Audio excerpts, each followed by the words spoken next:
Jim Harbaugh might be the most polarizing figure in college football, maybe in all of sports. His fans and his detractors are both legion. But one thing's certain, he's never boring.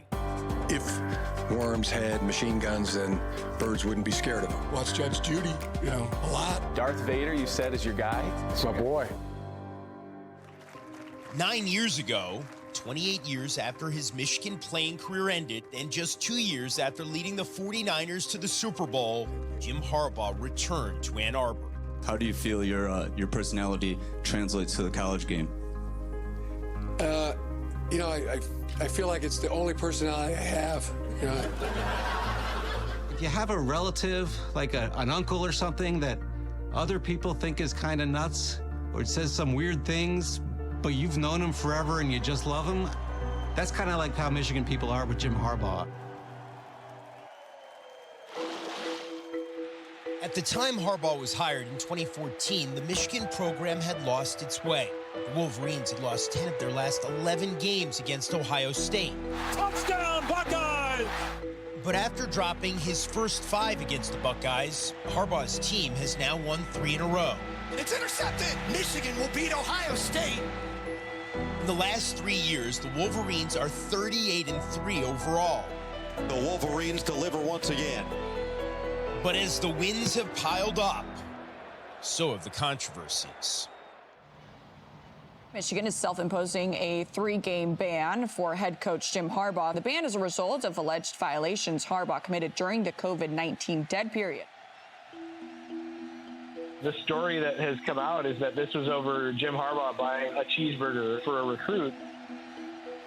The NCAA was so angry that it all got distilled to just a cheeseburger that they actually released a statement. And in that statement, they said, Michigan infractions case related to impermissible and off-campus recruiting during the COVID dead period and impermissible coaching activities, not a cheeseburger. On October 18th, less than a month after Harbaugh returned to the sidelines, another story broke.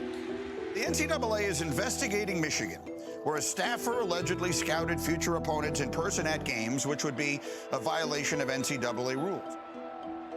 ESPN has confirmed that over the last 3 seasons, Connor Stallions purchased tickets to more than 35 road games at 17 venues around the country, including at the home stadiums of 12 Big Ten rivals and those of multiple playoff contenders from other conferences, with the goal of recording opponent signals and decoding them. In a statement, Harbaugh said, "I have no awareness of anyone on our staff having done that or having directed that action." Could he have known? Yeah, I can't say that he did or didn't know, but is it possible he didn't know? It's absolutely very possible that he did not know how Connor Stallions was getting this information. On November 10th, the Big Ten, under pressure from Michigan's conference rivals, announced that Harbaugh would be suspended for the last 3 games of the season. The university then pushed back. In response, Jim Harbaugh and the Michigan Board of Regents filed for a temporary restraining order in court. Michigan and Harbaugh were extremely aligned on this one, that they were going to fight it. But then new evidence came to light. According to multiple sources, the NCAA had informed Michigan that it obtained evidence suggesting a booster helped fund the sign-stealing operation. Meanwhile, Michigan had received evidence suggesting linebackers coach Chris Partridge tampered with the investigation. Michigan went from planning to go to court to accepting Jim Harbaugh's 3-game suspension yesterday and firing linebackers coach Chris Partridge today. In Harbaugh's absence, the Wolverines kept winning. Oh, that Coach Harbaugh, I love you, man. Love the shit out of you, man. This is for you. Michigan's season has proven what we've all known about college athletics. Winning is a powerful drug, and people will do anything, and they will push aside any optics issues in order to win. Hail, hail, Michigan. They are the champions of college football 2023.